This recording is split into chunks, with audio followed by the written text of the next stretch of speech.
Hello and welcome to Cricket Happenings, dear friends and subscribers. On this edition of the Cricket Happenings, this on a Saturday, your host Ram is going to look at the second day's play between Bangladesh and India, which happened at Hyderabad. And one has to say that Bangladesh definitely did a very nice job. Yes, they initially had some reverses in the morning when they lost some quick wickets through Tamim Iqbal run out and then Mominul Haq falling to Umesh Yadav. So the top order definitely got a bit of a back seat, but then it was thanks to all those experienced blokes in the middle. Shakib Al Hassan, who contributed 80 odd runs, Mushfiqur Rahim, gathering in confidence, initially shaky, but gathering confidence later, has got his team to a very good score as it stood at 322 for 6. So they are still trailing the Indians by 365 runs.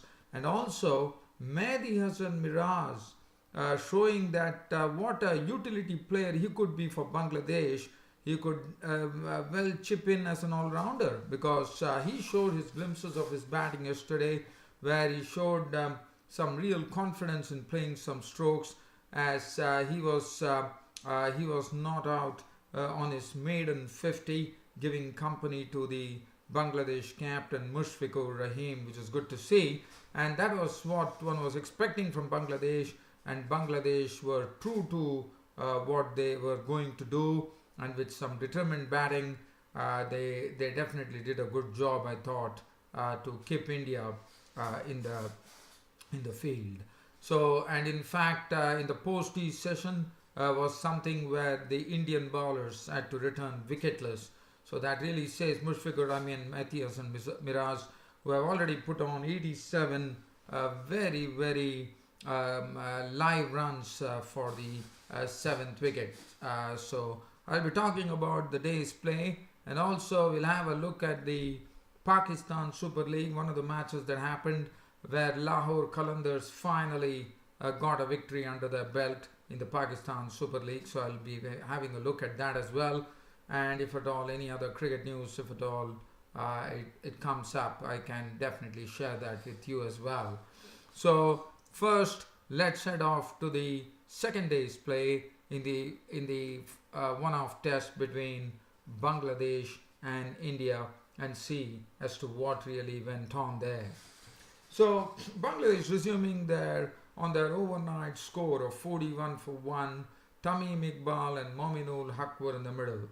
And in fact, Tamim Iqbal did not contribute to his overnight score, and this is something that Bangladesh would have never wanted. They would never want anyone to be run out, but that's what happened. Now, Tamim Iqbal and Mominul Haq were and it was a very serious misunderstanding, one thought, because both were in the mid pitch when that throw was relayed. It was well fielded by Umesh Yadav as he relayed the ball to Bhuvaneshwar Kumar, who whipped off the bails. And Tamim Iqbal, without contributing anything to his overnight score, was run out for 24 with 3 fours. And this was not a start that Bangladesh would have really expected, but they had to live with that as the second wicket went away with a score on 44. Mominul Haq had his struggle. I mean, Mominul Haq was finding it very difficult to actually force the ball off the square, and it was Virat Kohli sensing it very quickly, hemmed him with a very strong offside field, and then also put on a silly mid-on position, and that really put a lot of pressure on Mominul Haq. And Umesh Yadav produced a wonderful in-swinger, which Mominul Haq was gone LBW for 12 with one boundary, which made it 64 for 3 as Mahmudullah walked in. And now we had two batsmen in the middle, two new batsmen in the middle, Mahmudullah and Shakib Al Hassan. Mahmudullah, yes, he was looking good. I mean, I wouldn't say he was very confident, but nevertheless stood there. And Shakib Al Hassan joined him. And Shakib Al Hasan, I have to tell you, even though he really took the attack to the Indian bowlers, one could see that Shakib Al Hasan was not playing with the same amount of confidence, as the ball was not really rolling from the middle of the bat. It was a lot of edges that were going for boundaries, and besides, he was not in the real confident frame of mind, even though he was using his feet. But one thought that Shakib Al Hasan could play much better than that, as he was playing some airy fairy strokes, and he was, I would say, just living there. But nevertheless, it didn't matter. What mattered was putting runs on the board and rescuing Bangladesh from a tight situation, and that's what precisely Shakib Al Hasan's innings did. But before that, it was Ishan Sharma trapping Mahmudullah LBW for 28 with 4 boundaries, which made it 109 for 4, and then started the partnership. Now, as I said, Bangladesh definitely would have required something as to what they did in New Zealand, which was a huge partnership, but that was not to happen. Shakib Al Hasan was joined in by the Bangladesh captain. Shakib Al Hasan was joined in by Mushfiqur Rahim, the captain. And Mushfiqur Rahim, initially, one thought he was very, very shaky. He was really struggling. And also, one saw that his running between the wickets was also not good at all, with not a good understanding at all between the wickets, as sometimes he was absolutely bird watching, one could say. And then Shakib Al Hasan, Mushfiqur Rahim, slowly these experienced blokes took the score from 109, even though Shakib Al Hasan, as I said, was settling in nicely. And then Mushfiqur Rahim also settled in, slowly gathered confidence in the company of Shakib Al Hasan. And one definitely saw Mushfiqur Rahim using his feet to the spinners in a wonderful manner. Basically, he was using the sweep shot to good effect, and that was good to see, as Mushfiqur Rahim and Shakib Al Hasan took the score along and put up a 107 runs partnership, as the score pushed along very nicely past the 200 mark. But that was the time Ravichandran Ashwin, after bowling well, finally struck when he forced Shakib Al Hasan to... Now Shakib Al Hasan, now again, one does not know whether that stroke was warranted.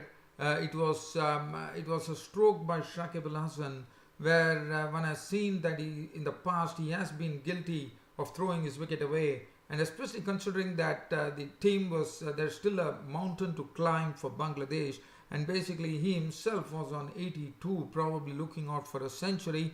And also, let me share one very important aspect of this.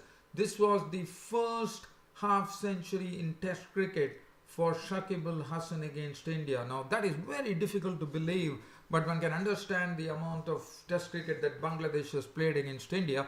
One wouldn't say, one would be a lot surprised, but I'm told that Shakib Al Hasan makes his first 50 against India. So I'm sure he's happy with that, but he would have loved to make a century, but it was that not to be, as Ravichandran Ashwin lured him to his doom when Shakib Al Hasan was lured into a delivery, tossed up delivery, where we saw Shakib Al Hasan coming down the wicket and having a tonk at Ashwin, and the ball going high in the air, and Umesh Yadav settling in nicely, taking a good catch, and Shakib Al Hasan was a goner for 82 with 14 boundaries. But as said, not a very convincing innings from Shakib Al Hasan, but nevertheless it didn't really matter in the context of things, as Bangladesh had recovered from 109 for 4 to 216 through this wonderful partnership, as Sabir Rahman walked in. But Sabir Rahman could not do much, and especially just 10 minutes before the tea interval, Sabir Rahman's wicket was gone, as he was LBW bowled Jadeja for 16 with 2 boundaries, which made the score 235 for 6. And then after tea, when Bangladesh resumed their innings, it was Mushfiqur Rahim at the centre, and Mehdi Hassan Miraz had joined him.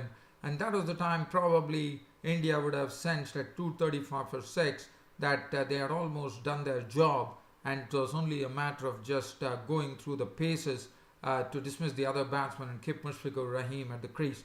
But it was something different that happened as far as the post-tea session was concerned. Mushfiqur Rahim was getting in nicely. He had settled down very nicely, and there was nothing to really shake him there. So that was good. So Mushfiqur Rahim was getting well entrenched. But what was good about it was that the other bloke, Mehdi Hasan Miraz, was really showing his batting capabilities in a very nice manner. He was driving beautifully. He was also playing the spinners very well. And Mehdi Hasan Miraz was playing a very impressive innings. And Mushfiqur Rahim was along with him to nurture him. And this partnership at 235 for 6, where India would have probably thought that they would have probably got this Bangladesh innings under control, were totally wrong, as the score went on, and in the process the Indian bowlers had to return wicketless in the post-tea session as Bangladesh closed the day, I thought, on a very impressive 322 for 6, with Mushfiqur Rahim, the captain, not out on 81 with 12 boundaries, and in the process he also became the 4th Bangladeshi batsman to go past the 3,000 runs mark. But have a look at Mehdi Hasan Miraz, who really frustrated the Indian bowlers, and it was a very stroke-filled knock from Mehdi Hasan Miraz. He really had some good defense. He was also mixing it up with some very nice strokes. I would say he played spin and pace very well, and finally he had a great reward in the form of his maiden 50, as he was not out on 51 with 10 fours as Bangladesh 322 for 6, and the partnership was an unbroken 87 runs for the 7th wicket, which one knows for a fact that Mushfiqur Rahim and Mehdi Hasan Miraz would love to take it as far as possible, so that their first lookout would be to get 487 on the board, which probably is definitely, I wouldn't say, and the new ball has also been taken, so it will be interesting. The ball will be fairly new, and India will definitely have a real chop at the Bangladeshi batsmen today. But definitely we saw some good reverse swing bowling, especially the pick of the bowlers was Umesh Yadav, who bowled superbly. I thought he was managing some very good. In fact, Indian bowlers started getting the reverse swing pretty early on. That was very good to see. 18 overs, 3 minutes, 72 runs and 2 wickets. The pick of the bowlers today, Umesh Yadav. Bhuvaneshwar Kumar, 17 overs, 6 maidens, none for 46, also did his job. Ishan Sharma, 16-5, 54-1, a decent line from him. Ravichandran Ashwin, who is probably now just one shot of a great record in Test cricket. As I said, he would be right now the record is being held by the Australian pace ace, former Australian pace ace Dennis Lillee, who has taken 250 wickets probably in 48 Test matches. But Ashwin is probably playing his 46th Test match here, and he requires just 1 wicket. He got Shakib Al Hasan's wicket, which was the 249th victim in Test cricket for Ravichandran Ashwin, and all eyes will be on Ravichandran Ashwin today. He will have a chance here with the Bangladeshi tail being exposed, and I'm sure Ashwin, Virat Kohli would be the first person to toss the ball to Ravichandran Ashwin as and when one more wicket falls, or probably maybe Ravichandran Ashwin might be introduced early today. But Ravichandran Ashwin is hunting for a great record here, and as I said, if at all Ashwin gets his 250th Test wicket, that will be a major landmark, as Ravichandran Ashwin will now hold the record for the fastest 250 wickets, Test wickets, and what a proud achievement that would be to add one more feather to his cap, as Ravichandran Ashwin, 24 overs, 6 maidens, 77 runs and 1 wicket. All eyes on Ashwin as far as the third day's play is concerned, whether he can get his 250th Test wicket. Ravindra Jadeja, 29 overs, 8 maidens, 1 for 60. And I thought, as I said, it's definitely, one has to really credit the Bangladeshi batsmen for putting up a very impressive showing, I thought, against India to challenge the total there. They definitely have their first, the eyes would definitely be first set on getting to reach the 487 runs mark, and then they would take it on from there.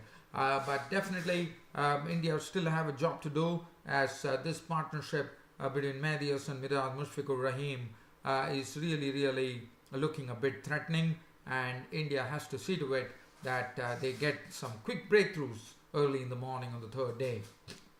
So that is as far as the second day's play between India and Bangladesh were concerned at the Rajiv Gandhi Association Stadium in Hyderabad.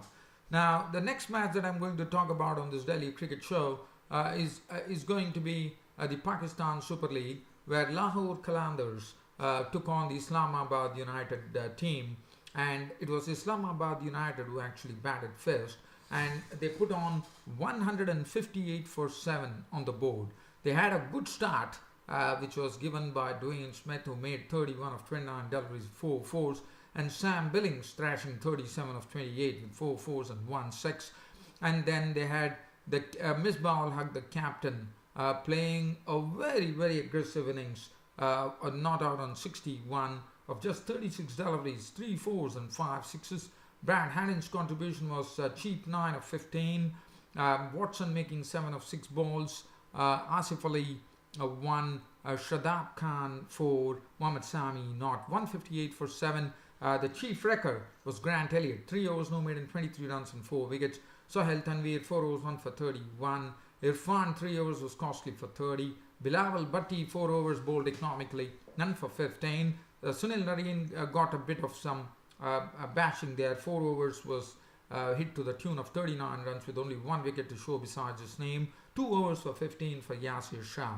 Lahore Qalandars, who were hunting for their first victory in the Pakistan Super League, finally managed to clinch it as they won the match by 6 wickets. It was Jason Roy and Brendan McCullum getting them an electric start, one could say, as runs started cascading at rate of knots there. But then it was Ruman Raiz who dismissed Brendan McCullum for 25, 10 deliveries, 4 fours and 1 6. Fakhar Zaman was out for 5 with the bowling Mohammad Sami. Umar Akmal joined him and started giving company to Jason Roy, who was going on in his merry way as he normally does. Umar Akmal's contribution being 25, 26 deliveries, 3 fours and 2 sixes. Elliott could not do much with the bat. He was gone for 3, but Sunil Narine was there in the centre to give the much needed support that Jason Roy needed, as Jason Roy finished on an unbeaten 60 of 51 deliveries, 6 fours and 1 6, but Sunil Narine showing some thrashing ability, not out on 26 of 12 deliveries, 3 fours and 2 sixes, as Shane Watson got some real, I would say, carting done by Sunil Narine, as Lahore Qalandars won the match and Jason Roy was named man of the match. As far as the bowling was concerned, Imran Khalid 1 over, was thrashed for 21, never bowled again. Mohammad Sami 4 overs, 1 for 25. Ruman Raiz 3.2 overs, no made, and 1 for 19. The paciest bowler there. Watson 4 overs, 1 for 40, especially getting carved by Sunil Narine. Shadab Khan 2 overs for 21. And Saeed Ajmal Rana Mafi 4 overs, 1 for 33. So definitely when he's saying that Saeed Ajmal has probably lost his mojo after being left out of the team, he's not really getting his line right. I mean, one would have probably expected Saeed Ajmal to really make an impression. But so far, if everyone has seen in the Pakistan Super League, that Saeed Ajmal has been struggling with his batting, no doubt about it. With his bowling, sorry. Well, dear fans and subscribers, that really says it all as far as this daily cricket happening show goes. Hope you all enjoyed it, and there's more to come tomorrow on my next cricket happening show. Till such time that happens, this is your host Ram signing off for the day. Thank you.